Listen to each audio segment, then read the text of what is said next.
विश्व भर में लोगों से कहना चाहता हूं, कम मेक इन इंडिया।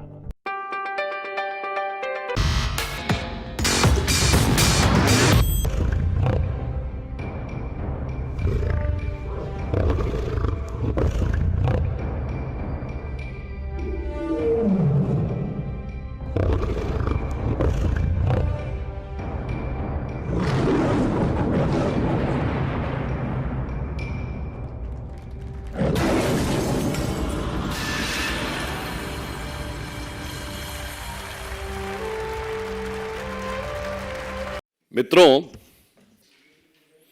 आप सभी को यह विदित है कि विगत कुछ दिनों से पश्चिम बंगाल में वह पावन बंग भूमि जहां से भारत के स्वतंत्रता संग्राम के संघर्ष के स्वरों को सबसे पहला उद्घोष मिला, जहां सूर्यसेन, बाघा जतीन, शशीन्द्रनाथ सान्याल, सुभाष चंद्र बोस जी, और जहां से वंदे मातरम और जनगण मन दोनों लिखा गया, वो राष्ट्रवाद के स्वर देने वाली बंगभूमि इस समय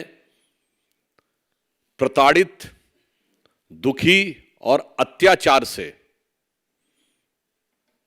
पूरी तरीके से टूटी हुई महिलाओं के करुण स्वरों के द्वारा छलनी हो रही है। और दुख की बात यह है कि वहां की सरकार इस विषय पर अत्यंत असंवेदनशील और अमानवीय, यहां तक कि उल्टा धमकाने वाला रवैया अपना रही है।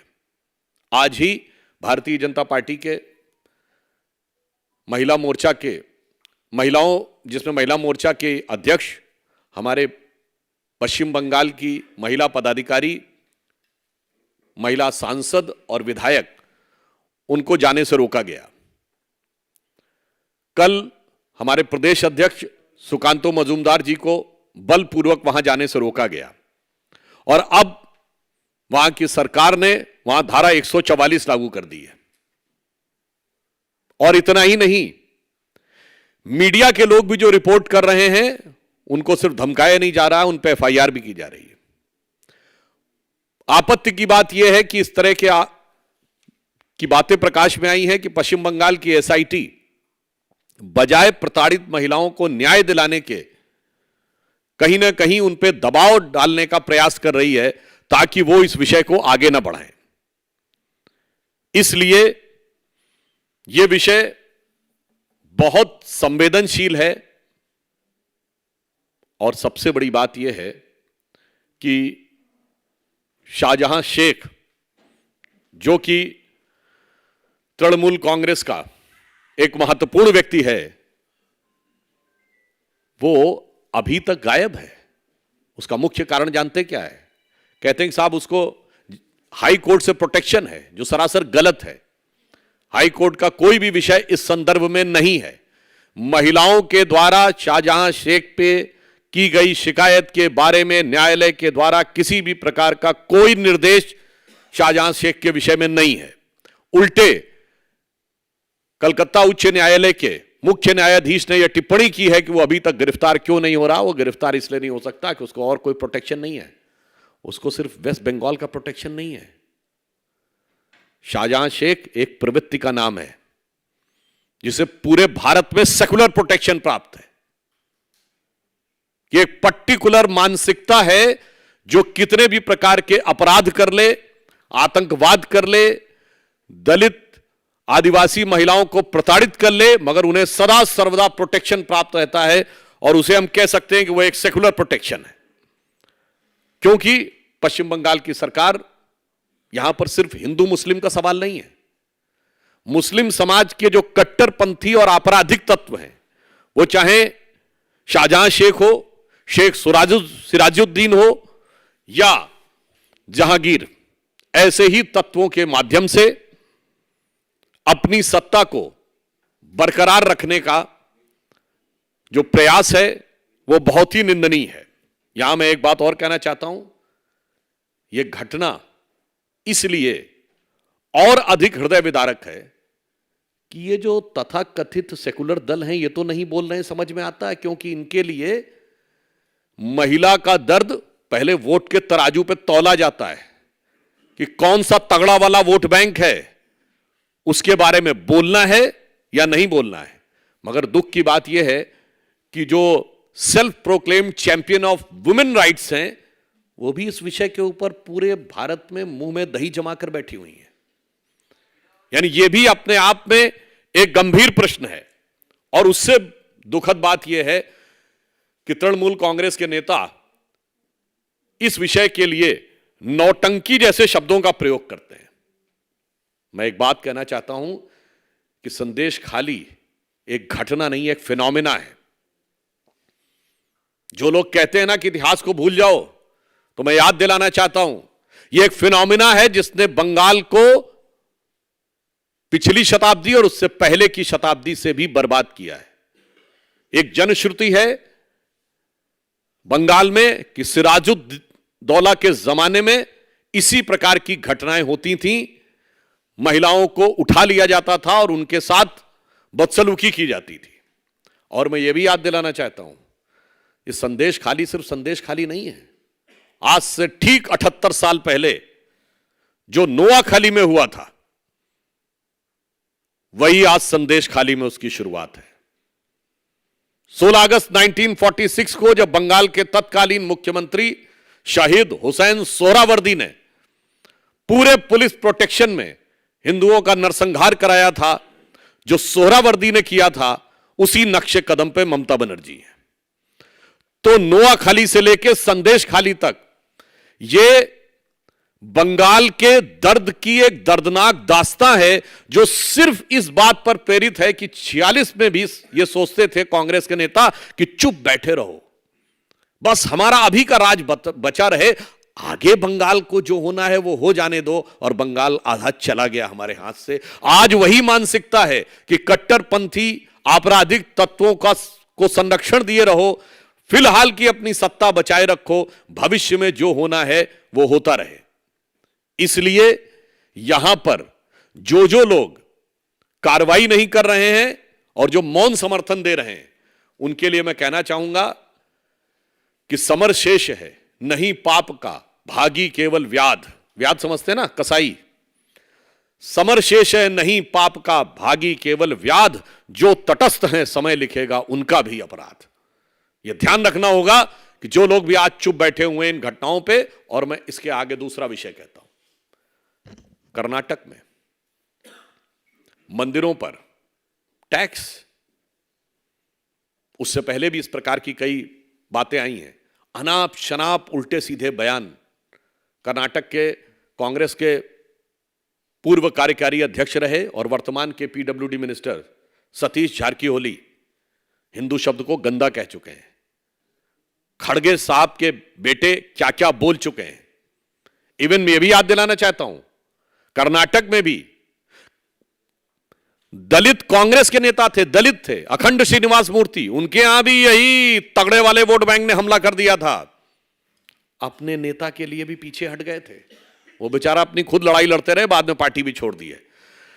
मैं कहना चाहता हूं कि जो कर्नाटक में हो रहा है और जो बंगाल में हो रहा है उसे एक लाइन में समझिए, इरेडिकेशन ऑफ सनातन धर्म एक बयान नहीं है, एक अभियान है।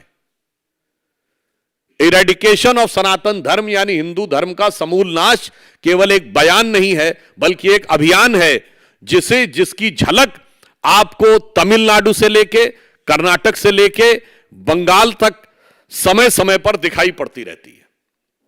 और मैं यह भी याद दिलाना चाहता हूं, बहुत से तकनीकी चीजों के बारे में बचाव लेने का प्रयास करते हैं हमारे कांग्रेस के मित्र, तो मैं बताना चाहता हूं कि जब मद्रास प्रेसिडेंसी का हिंदू इंडाउमेंट एक्ट आया था, हिंदू मंदिरों को अधिग्रहण करने का नेहरू जी के समय में, तो कोर्ट ने उसे खारिज कर दिया था और 2 बार कोर्ट ने खारिज किया, मगर इसके बावजूद कानून बनाकर उसे बनाया गया। साहब, एक तरफ विचार यह है और दूसरी तरफ है वक्फ बोर्ड का कानून। देखिए साहब, कैसे तराजू पे तौला जाता है आप ये समझिए। मैं सिर्फ एक बात कहना चाहता हूं कि कर्नाटक की सरकार या कांग्रेस और इंडी गठबंधन की सरकार मंदिरों पे टैक्स और दूसरों के लिए हज सब्सिडी, पुनः मैं कह रहा हूं, वो अब समाप्त हो गई, वो एक अलग विषय है। इन्होंने अपने दौर में कोर्ट से अगर क्वैश कर दिया जाए तो कानून बनाकर मंदिरों पर टैक्स लगाया, मंदिरों की संपत्ति का अधिग्रहण किया और उधर हज सब्सिडी दी।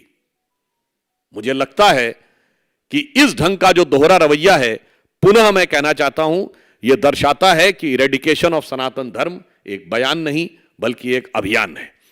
इसलिए यह विषय अत्यंत महत्वपूर्ण है और मैं कहना चाहता हूं, राजनीति, दलगत राजनीति और चुनाव, इससे कहीं बड़ा यह विषय है, क्योंकि इसने भारत को पिछली शताब्दी से लेकर इस शताब्दी तक भारत के समाज को भी नष्ट किया है, हमारे राष्ट्र को खंडित किया है और राष्ट्र के अंदर आतंकवाद और अपराध से लहूलुहान किया है।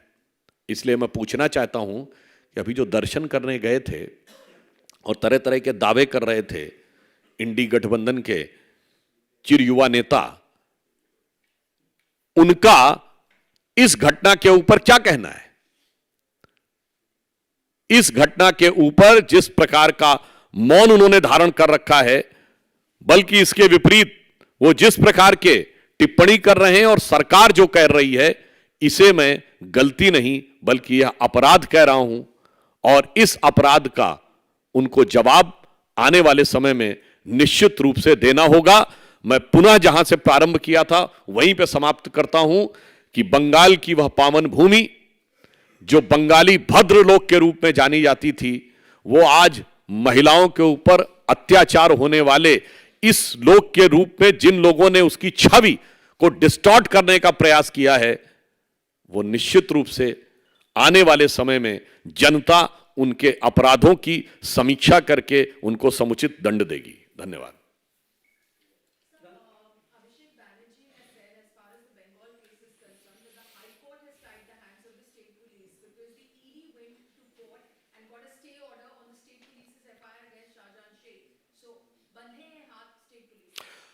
मैंने स्पष्ट किया था और क्लैरिफाई कर देता हूं।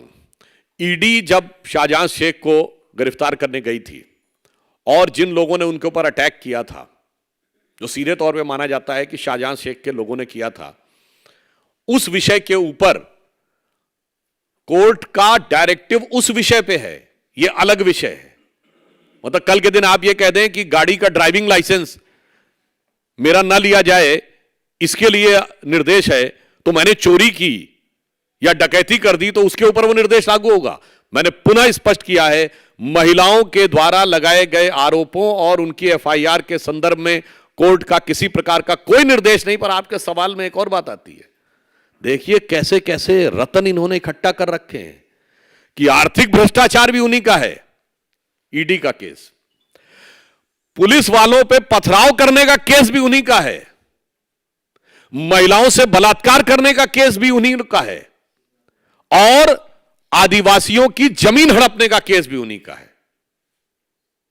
मेरे विचार से इतने बहुआयामी आपराधिक तत्वों को संरक्षण देने का उदाहरण भारत की राजनीति में आपको बहुत कम मिलेगा। आपने क्रिमिनलाइजेशन ऑफ पॉलिटिक्स देखा होगा, बस such a type of multi dimension criminalisation of politics and its subsequent political patronage and protection is unforeseen, unprecedented in Indian history.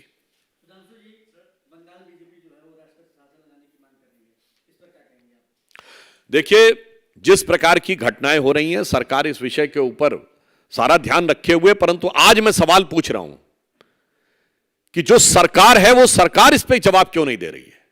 पश्चिम बंगाल सरकार को राजनीतिक उत्तर भी देना है, नैतिक उत्तर भी देना है और संवैधानिक उत्तर भी देना है। बताइए, डीजीपी वहां जाते हैं और कहते कुछ हुआ नहीं, तो मैं प्रश्न पूछना चाहता हूं कि पश्चिम बंगाल के डीजीपी वहां क्यों गए? और डीजीपी लौट के आते हैं, अगले दिन धारा 144 लगा दी जाती है और किसी को भी जाने से रोक दिया जाता है। और मैं तो यह कहना चाहूंगा, यह मेरा शब्द नहीं है, पश्चिम बंगाल कांग्रेस के अध्यक्ष और कांग्रेस के नेता प्रतिपक्ष जो टेक्निकली राहुल गांधी से बड़ी पोजीशन में हैं, उन्होंने क्या कहा है? There is no democracy in Bengal. Adhir Ranjan Chowdhury, democracy की हत्या हो रही नहीं, हो चुकी है। There is no democracy in Bengal. और कांग्रेस कहती है ठीक है, कोलकाता में अगर यह स्टेटमेंट है there is no democracy of Bengal, तो दिल्ली में स्टेटमेंट है to the so called saving of the democracy is Bengal बगैर ममता के नहीं हो सकता। अधीर रंजन चौधरी जी ने क्या कहा है? Queen of cruelty. दुख की बात यह है कि आज कांग्रेस की यह स्थिति हो गई है, हमारे कार्यकर्ता तो छोड़िए, उनके कार्यकर्ता मारे जा रहे हैं, उसकी भी उन्हें परवाह नहीं है। अपने कार्यकर्ताओं के जनाजों के ऊपर पैर रख के भी सत्ता की सीढ़ियां चढ़ने में उन्हें संकोच नहीं है। इस बात का नैतिक जवाब भी उनको अपनी पार्टी के कार्यकर्ताओं को देना होगा। हमारे प्रति जो विद्वेष और ईर्ष्या रखते हैं वो अलग है। एक सवाल बंगाल को लेकर कि जिस तरह से कांग्रेस के नेता वहां जो घटना हुई है उसकी निंदा कर रहे हैं लोकल नेता, लेकिन अभी कांग्रेस के नेता जयराम रमेश ने कहा है कि टीएमसी से बातचीत चल रही है चुनाव के लिए, गठबंधन के लिए। तो कांग्रेस का स्टैंड ये क्या दिखाता है? क्या डबल स्टैंडर्ड है घटनाओं को लेकर? और दूसरा, जयराम रमेश ने जो आपकी पार्टी पर आरोप लगाए हैं सरकार पर कि एजेंसियों, निजी कंपनियों पर दबाव डालकर चंदा वसूली कर रहे हैं आपकी सरकार में। देखिए, जो हमारी सरकार पे आरोप लगाते हैं भ्रष्टाचार के मामले में, तो मैं ऐसी सभी दलों से पूछना चाहता हूं और आप सबसे कहना चाहता हूं, ये 17वीं लोकसभा है ना, 16वीं, 15वीं, 14वीं, 13वीं, 12वीं और 11वीं लोकसभा, पिछले 30 सालों में एक लोकसभा बता दीजिए जब इन पार्टियों के किसी न किसी नेता ने भ्रष्टाचार के आरोप में जांच एजेंसियों और कोर्ट के चक्कर न काटे हो। हम थे क्या तब? भाई, जो आप बात कह रहे हैं, ये अभी झारखंड का विषय आया, तो मैं सिर्फ उन केसेस की बात कर रहा हूं जो कोर्ट से प्रूव हो गए। झारखंड मुक्ति मोर्चा रिश्वत कांड 1994, सुप्रीम कोर्ट में प्रूव हो गया कि झारखंड मुक्ति मोर्चा के 3 सांसदों ने रिश्वत लेकर कांग्रेस की सरकार को 1994 में बचाया। और लालू प्रसाद यादव जी 1997 में जेल चले गए। ये तो भाजपा थी क्या? मोदी जी, अमित शाह जी थे कहीं? भाई साहब, 94 में मोदी जी तो भाजपा के राष्ट्रीय सचिव बन चुके थे, अमित शाह जी का तो नाम नहीं सुना होगा। मगर इसे ऑन द मतलब दूसरे ढंग से कहूं, मैंने पार्लियामेंट में भी बोला था, अक्सर फिल्मों में आप डायलॉग सुनते हैं ना, 20 बरस पहले की बात है। तो आज मैं आपको बताना चाहता हूं 30 बरस पहले की बात है। 2024 में बैठे हैं और 1994 में यही दोनों पार्टियां थी, जेएमएम और कांग्रेस। 25 बरस पहले यही दोनों पार्टी थी, राष्ट्रीय जनता दल और कांग्रेस। यही भ्रष्टाचार था, यही किरदार था। तो जिसे पुराना गीत था ना, उसको थोड़ा परिवर्तित करके बोल दें कि 30 दोनों पार्टियां एक दूसरे से क्या कह रही हैं? 30 साल पहले मुझे तुमसे प्यार था, जिया बेकरार था, यही भ्रष्टाचार था, आज भी है और कल भी रहेगा।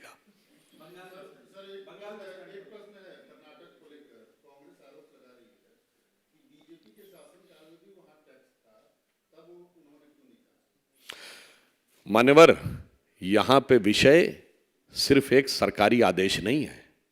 मैंने आपसे बोला, उनका कार्यकारी अध्यक्ष क्या शब्द बोला है, उनके राष्ट्रीय अध्यक्ष के पुत्र क्या शब्द बोले हैं, उनके मंत्री क्या शब्द बोले हैं, उनका दक्षिण भारत का सबसे बड़ा गठबंधन सहयोगी इरेडिकेशन ऑफ सनातन धर्म कहे हैं, डेंगू वायरस HIV कहे हैं। तो उनसे कहिए, देश की जनता को इतना भोला मत समझिए कि तिनके की ओट में आप पहाड़ छुपाने की कोशिश करेंगे और वो बच जाएगा। जैसे हिंदी में कहावत होती ना, नेहुरे नेहुरे कहूं ऊंट की चोरी।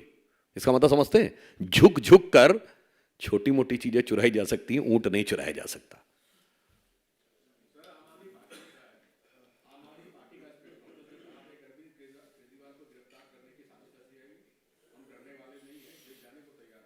देखिए, वैसे आम आदमी पार्टी क्या कहती है और फिर क्या कह देती है और फिर क्या कर देती है, इसके ऊपर कहना बहुत मुश्किल है। इसे एक पुराना उपन्यास था हिंदी साहित्य का, कही न जाए का कहिए। उनके बारे में क्या कहा जा सकता है? मगर एक बात बहुत साफ है, अगर वो कह रहे हैं, घोषणा बहुत कर रहे हैं, तो उनकी स्थिति जानते क्या है? वो कह रहे हैं हमें आगे गिरफ्तार कर लेगी। देखिए, हम लोग जब एग्जाम का इस समय चल रहा है, सारे बच्चे एग्जाम दे रहे हैं, तो अक्सर फ्लाइंग स्क्वाड आता है ना, और जो जिसके पास चीटिंग करता हुआ बरामद हो जाता है, पर्ची वर्ची बरामद हो जाती, पकड़ लेता है। तो जो पर्चियां अपनी जेब में भर के बैठा होता है, उसे पता होता है कि अगले वाले सेंटर पे तो आ गया है फ्लाइंग स्क्वाड, तो जब यहाँ आएगा तो मैं पकड़ा ही जाऊंगा। तो उसमें कोई भविष्यवाणी नहीं कर रहा है, वो अपने अपराध की स्वीकारोक्ति कर रहा है। तो कांग्रेस पार्टी अपने अपराध की स्वीकारोक्ति कर रही। परंतु एक बात मैं कहना चाहूंगा, देखिए आपने कितना सुंदर दृश्य देखा। ये वही आम आदमी पार्टी है ना जिसका सबसे प्रसिद्ध डायलॉग क्या होता था, ये सब मिले हुए हैं जी, ये सब भ्रष्टाचार में मिले हुए हैं जी, ये तो किसी दूसरे के खिलाफ मजबूत उम्मीदवार नहीं उतारते क्योंकि सब एक दूसरे के भ्रष्टाचार को कवर करते हैं। और आज देखिए कहां से कहां मिल गए जी, उम्मीदवार उतारना तो छोड़िए, एक दूसरे के साथ मिल गए जी। और मैं ये भी बताना चाहता हूं कि जब इन्होंने वो अपनी कसम असम तोड़ के पहली सरकार बना ली थी कांग्रेस के साथ, जो 49 दिन चली थी, मैं आप सारे दर्शकों से कहता हूं जाके इसको चेक करिए। जब वो सरकार टूटी, 2013 की बात कर रहा हूं, इन्होंने कहा गलती हो गई, अब कांग्रेस से कभी गठबंधन नहीं करेंगे। फिर कर लिया। और मैं कहना चाहता हूं कांग्रेस के लिए कितनी सुंदर बात है, तो गुजरात में भी सीट दे रहे हैं? मतलब समझिए, गुजरात में आम आदमी पार्टी ने कांग्रेस का वोट हाफ कर दिया, पंजाब में उनका स्विच ऑफ कर दिया, दिल्ली में साफ कर दिया, और बेबसी देखिए उसके बाद इन्होंने इनको माफ कर दिया। तो मैं सिर्फ एक पंक्ति इन दोनों पार्टियों के लिए कहना चाहूंगा कि सुबह तक शाम की नजरों से उतर जाते हैं, इस कदर समझौतों पे जीते हैं कि जमीर ही मर जाते हैं।